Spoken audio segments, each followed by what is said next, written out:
Hey guys, Tomboy601, and today we have the ship that received the biggest glow up from the buffs, Kitakaze.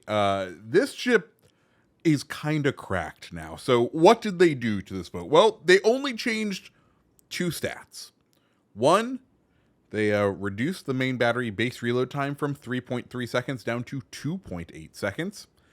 And then they buffed the HE pen of the shells. Not a little, by 50%. These HE shells now pen 30 millimeters of armor, and if you want to use evil sparks, which some of the Japanese commanders do have on there, you can now get these HE shells to pen 45 millimeters of armor, which is absolutely insane. You become a cruiser hunter, especially cruiser hunters that don't, or cruisers that don't have radar, suddenly become your prey because they don't have 45 millimeters of armor anywhere on them. It's beautiful. It's absolutely beautiful. It's cracked. I don't know who signed off on this, but previously you could easily say Akazuki, the ship that comes beforehand, and Kitakaze weren't that great together. There wasn't a big enough differentiator. Now, oh, absolutely. Anyways, fantastic. We pick up here. He starts to turn flat broadside, so I believe we flip over to AP relatively soon, or maybe we don't, just because you can see just how devastating this HE is. He's wiped off the map. Good for us. We take a little bit over a fifth of our damage for wiping him out. Good trade, and guess what? We're not even spotted anymore. So we can now resume our hunting and resume our moving in to this next point. And now we are going to be able to see the power of this new Kitakaze. We saw it on destroyers, and that was kind of what this ship was good at previously. You could damage destroyers okay, and then everything else you just sort of shot at to set fires, or if they got broadside, you fired AP. And that was the life you lived. Well, now, there's a rune. He doesn't have very strong HE, so let's see what we can do to this rune, because this HE, yes, we're not dealing massive amounts of alpha damage, right? We're only doing 200, 300 a shell. But when we're firing those shells every 2.2 seconds, and we have 4 guns, and all 4 guns, there's 8 barrels, you put a lot of shells downrange, and they can definitely do some pretty advanced chip damage. Now, we do have the assist of an Amalfi out on our side.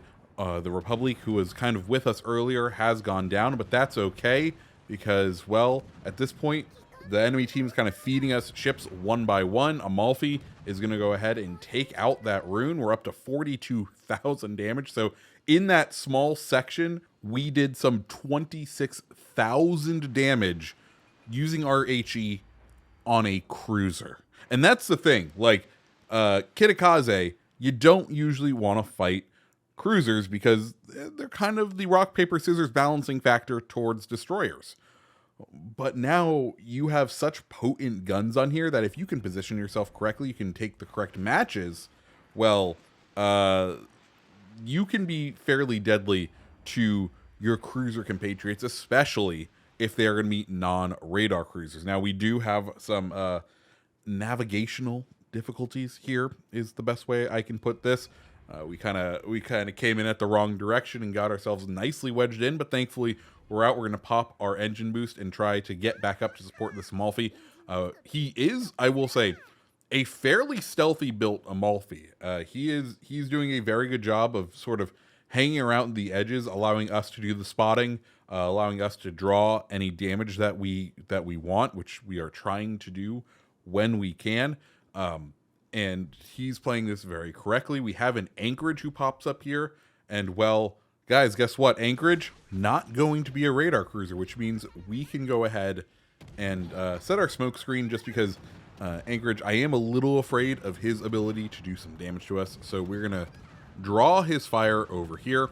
At the time, I hadn't seen that the Amalfi had 180'd in direction. I was kind of hoping to force the Anchorage to kind of choose a direction to bow tank, but we're doing a fairly good job of just keeping some sustained damage on him.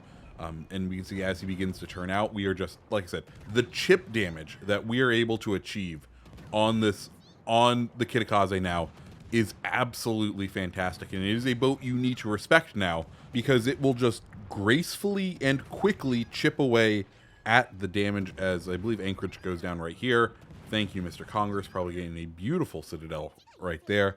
And now leaving this side of the map totally open. You can note, our team, we are down on the capture points, but we are significantly ahead when it comes to the boats, as far as what we have afloat and what the enemy doesn't. And we can see that 2 of those boats are going to be congregated right in front of us. This Jean Bart just choosing the bow in practice for this match, and you know, it hasn't really been working out for him. Really, you know, part of battleship play is going to be moving. It's not to congregate kind of right near where you spawn.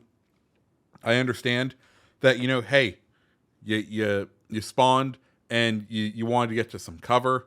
Generally, I would say maybe, especially in Jean Bart, which can be a very fast vessel, maybe try moving those guns out to the flank.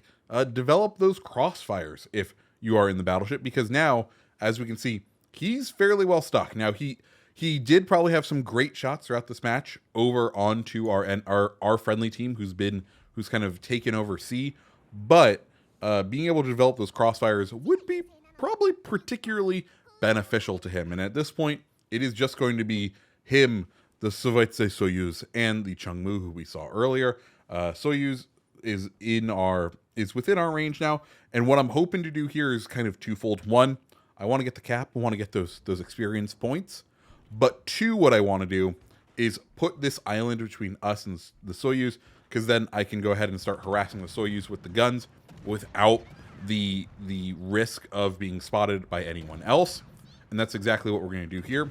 We set 1 fire, he goes ahead and extinguishes it. We're going to go ahead, flip over to the AP, because even though the HE does perform so well on this boat, right? It is an incredible amount of HE.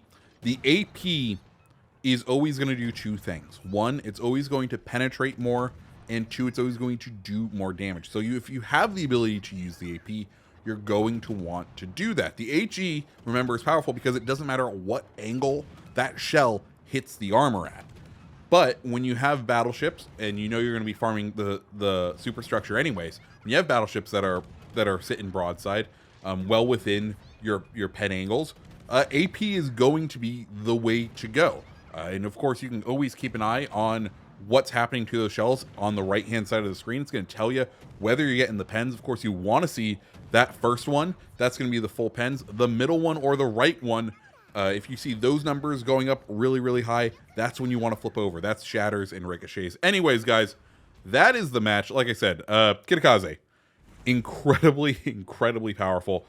Definitely the largest buff we've seen this update, and if you have it, I definitely suggest going out there and giving it a try. Anyways, guys, if you like the video, hit the like button, hit the subscribe button, and I hope you have a fantastic rest of your day.